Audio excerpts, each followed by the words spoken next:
പരിശുദ്ധ പരമ ദിവ്യകാരുണ്യത്തിന് എന്നേരവും ആരാധനയും സ്തുതിയും പുകഴ്ചയും ഉണ്ടായിരിക്കട്ടെ. പരിശുദ്ധ പരമ ദിവ്യകാരുണ്യത്തിന് എന്നേരവും ആരാധനയും സ്തുതിയും പുകഴ്ചയും ഉണ്ടായിരിക്കട്ടെ. പരിശുദ്ധ പരമ ദിവ്യകാരുണ്യത്തിന് എന്നേരവും ആരാധനയും സ്തുതിയും പുകഴ്ചയും ഉണ്ടായിരിക്കട്ടെ. ഒളിച്ചുകളി നടത്താൻ ഇഷ്ടമുള്ള ഒരാളെ ഓടിച്ചിട്ട് പിടിച്ച് നിയോഗമേൽപ്പിക്കുന്ന കർത്താവിനെ കാണും നമ്മൾ ഒന്നാമത്തെ വായനയിൽ. സ്വന്തം കാര്യം മാത്രം നോക്കി ജീവിക്കാൻ ആഗ്രഹിച്ച യോന എന്ന് പറയുന്ന ഒരാളെ കൂടെയുള്ളവരുടെ ജീവിതത്തെ തിരികെ എടുക്കാനായിട്ടുള്ള ഒരു മഹാദൗത്യവുമായി അവരുടെ നാട്ടിലേക്ക് ഇറക്കി വിടുന്ന സ്വർഗത്തിൻ്റെ കരുതൽ കാണും നമ്മൾ ഒന്നാമത്തെ വായനയിൽ. ഇത് നമ്മുടെ നിയോഗമാണ്. കൂടെയുള്ളവരെ, മുറിവേറ്റവരെ, ഇടറിപ്പോയവരെ ഒക്കെ തിരിച്ചെടുക്കാനായിട്ടുള്ള നിയോഗവുമായിട്ട് കർത്താവ് നമ്മളെ ഈ ഭൂമിയിലേക്ക് സൃഷ്ടിച്ചു വിട്ടിട്ടുണ്ട്. വെറുതെ ജീവിച്ച പോരെന്നേ, ഒപ്പമുള്ളവരുടെ ജീവിതത്തിലേക്ക് അവരെ ദൈവത്തിങ്കലേക്ക് കൂട്ടിക്കൊണ്ടുവരാനായിട്ടുള്ള നിയോഗവുമായിട്ടാണ് സ്വർഗം നമ്മളെ പറഞ്ഞു വിട്ടിരിക്കുന്നതെന്നുള്ള ഓർമ്മ എന്നും ഇങ്ങനെ മനസ്സിലുണ്ടാവണം, മറന്നു പോകരുതത്. സുവിശേഷത്തിൽ നല്ല സമരിയാക്കാരൻ്റെ ഉപമ നമ്മൾ കാണും. അതിനകത്ത് മുറിവേറ്റ് കിടക്കുന്ന മനുഷ്യനെ തിരികെ പിടിക്കുന്ന, അവൻ്റെ ജീവനെ തിരികെ എടുക്കുന്ന നല്ല അയൽക്കാരനായി മാറാൻ കർത്താവ് ഓർമ്മിപ്പിക്കുമ്പോൾ ഇന്നത്തെ പ്രതിവചന സങ്കീർത്തനം വളരെ വ്യക്തമായിട്ട് കർത്താവിൻ്റെ ഇൻറ്റൻഷൻ നമുക്ക് വ്യക്തമാക്കി തരും. കർത്താവെ, അങ്ങ് എൻ്റെ ജീവനെ പാതാളത്തിൽ നിന്ന് പൊക്കിയെടുത്തു. കർത്താവെ, അങ്ങ് എൻ്റെ ജീവനെ പാതാളത്തിൽ നിന്ന് പൊക്കിയെടുത്തു. തന്നെ അനുസരിക്കാതെ ഒളിച്ചോടുന്ന യോനയെ തിമിംഗലം വിഴുങ്ങുന്ന നേരത്ത് യോനയുടെ ഒരു പ്രാർത്ഥനയുണ്ട് തിമിംഗലത്തിൻ്റെ ഉള്ളിൽ കിടന്നുകൊണ്ട്. കർത്താവെ, എൻ്റെ കഷ്ടതയിൽ ഞാൻ കർത്താവിനെ വിളിച്ചപേക്ഷിച്ചു, അവിടുന്ന് എനിക്ക് ഉത്തരമരുളി. പാതാളത്തിൻ്റെ ഉദരത്തിൽ നിന്ന് ഞാൻ നിലവിളിച്ചു, അവിടുന്ന് എൻ്റെ നിലവിളി കേട്ടു. ആ സമയത്ത് കർത്താവ് മത്സ്യത്തോട് കൽപ്പിക്കുകയും അത് യോനയെ കരയിലേക്ക് ഛർദ്ദിച്ചിടുകയും ചെയ്യുന്ന കാഴ്ച നമ്മൾ കാണുന്നുണ്ട്. വിട്ടുകളയരുതെന്ന് തന്നെയാണ് കർത്താവ് തൻ്റെ ഇങ്ങനെ കരുതൽ കൊണ്ട് നമ്മളോട് കാണിച്ചു തരുന്നത്.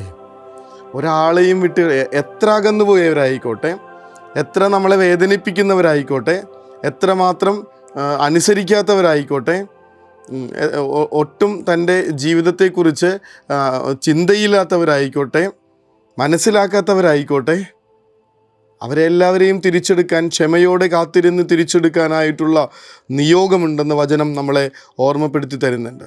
എസെക്കിയേൽ പ്രവാചകൻ്റെ പുസ്തകത്തിലാണ് നമ്മൾ വായിക്കുന്നത്, നീ നിൻ്റെ ഗോത്രത്തിൻ്റെ കാവൽക്കാരനാണ്.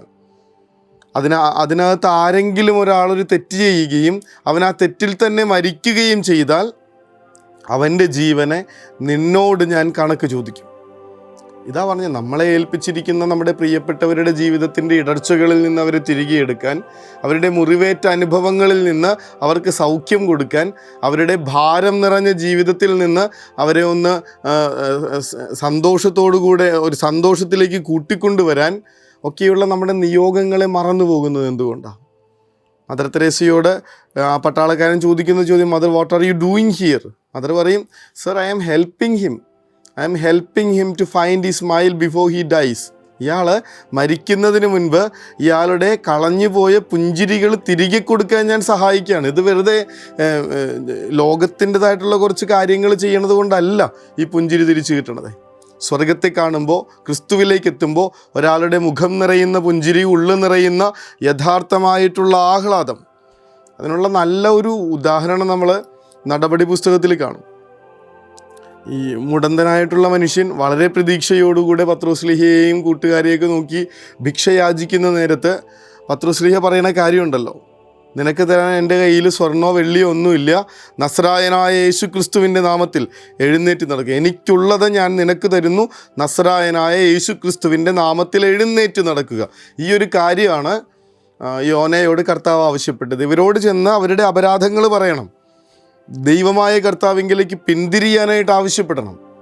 ഈ ഒരു തിരിച്ചുവരവും ഈ കർത്താവിങ്കിലേക്കുള്ള കൂട്ടിക്കൊണ്ടുവരലും ഒക്കെ തന്നെയാണ് നമ്മുടെ ഓരോരുത്തരുടെയും നിയോഗം. പറഞ്ഞില്ലേ, അത് മുറിവ് വെച്ചുണക്കുന്നത് ഒരാളെ ജീവനിലേക്ക് തിരിച്ചു കൊണ്ടുവരാൻ വേണ്ടിയിട്ടാണ്. കർത്താവിൻ്റെ സ്നേഹവും കരുതലും കൊടുത്ത ഒരാളെ തിരികെ എത്തിക്കേണ്ടത് അവൻ്റെ കരതാരിലേക്കാണ്.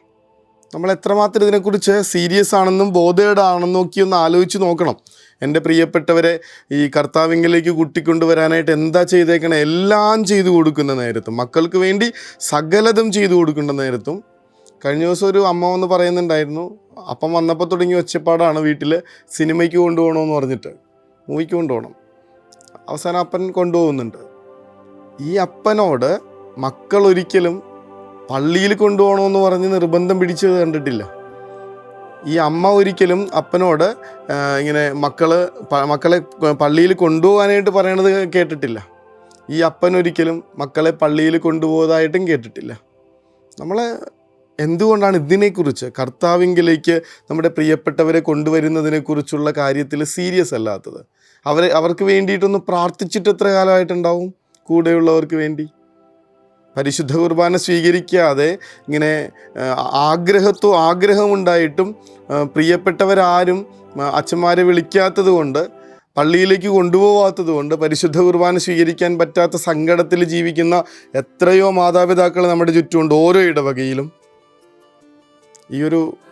ഈ ഒരു ചിന്തകൾ കേൾക്കുമ്പോൾ, ഒരുമിച്ചിരുന്ന് നമ്മളിന്ന് ധ്യാനിക്കുമ്പോൾ, കൂടെയുള്ളവരെ, പ്രിയപ്പെട്ടവരെയൊക്കെ കർത്താവിങ്കിലേക്ക് കൂട്ടിക്കൊണ്ടുവരാനായിട്ടുള്ള ഒരു സാധ്യതയും ഒരു ചാൻസും ഒഴിവാക്കില്ല എന്നുള്ളൊരു നിർബന്ധം ഉള്ളിൽ നിറയണം. ആ ഒരു ചിന്തയോടുകൂടെ നമ്മൾ കർത്താവിൻ്റെ അനുഗ്രഹം സ്വീകരിക്കുന്ന നേരമാണ്. യോനയുടെ ജീവിതത്തിൽ നിറഞ്ഞു നിന്ന ആ ഒരു കർത്താവിൻ്റെ കരുതലും അനുഗ്രഹവും, താനിങ്ങനെ പറഞ്ഞു വിട്ട ഒരാളെ കർത്താവ് തന്നെ പരിപാലിക്കുന്നത് നമ്മൾ കാണും. വലിയ അപകടങ്ങളിൽ നിന്നും മരണത്തിൽ നിന്നൊക്കെ രക്ഷിക്കുന്നത് കാണും. ഒരു ജനത്തെ തന്നിലേക്ക് കൂട്ടിക്കൊണ്ടുവരാനായിട്ട് താൻ നിയോഗിച്ച ഒരാളുടെ ജീവിതത്തിൽ തൻ്റെ പരിപാലന, സ്വർഗത്തിൻ്റെ സംരക്ഷണമുണ്ടെന്ന് കർത്താവ് ഉറപ്പുവരുത്തും. കർത്താവെ, ഞങ്ങളെ അതിന് നിയോഗിച്ചിരിക്കുന്നു എന്ന് ഞങ്ങൾക്കറിയാം. പൂർണ്ണ മനസ്സോടെ ഞങ്ങൾ ആ ദൗത്യം ഏറ്റെടുക്കുന്നു.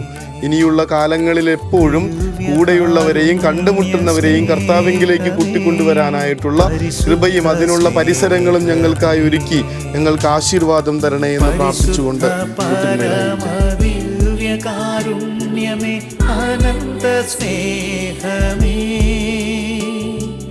പരിശുദ്ധ പരമദിവ്യകാരുണ്യമേ, അനന്ത സ്നേഹമേ.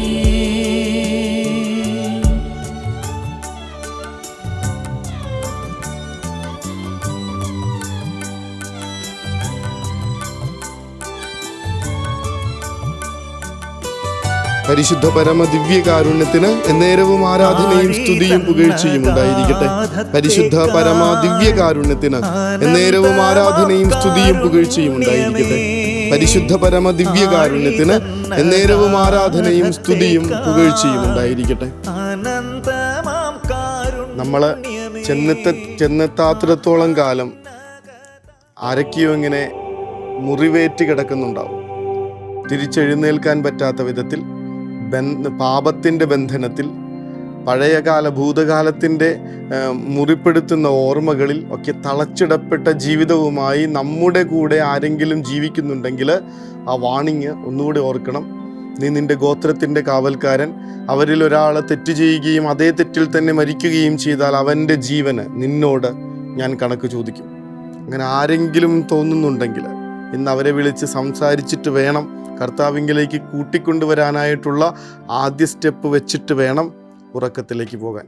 കർത്താവ് അനുഗ്രഹിക്കട്ടെ. കരുണതൻ കയർ പിടിച്ച് നയിച്ചിടും സ്നേഹമേ, ദിവ്യകാരുണ്യ സ്നേഹമേ, പരിശുദ്ധ സ്നേഹമേ. പരിശുദ്ധ പരമദിവ്യകാരുണ്യമേ, അനന്ത സ്നേഹമേ. പരിശുദ്ധ പരമദിവ്യകാരുണ്യമേ, അനന്ത സ്നേഹമേ.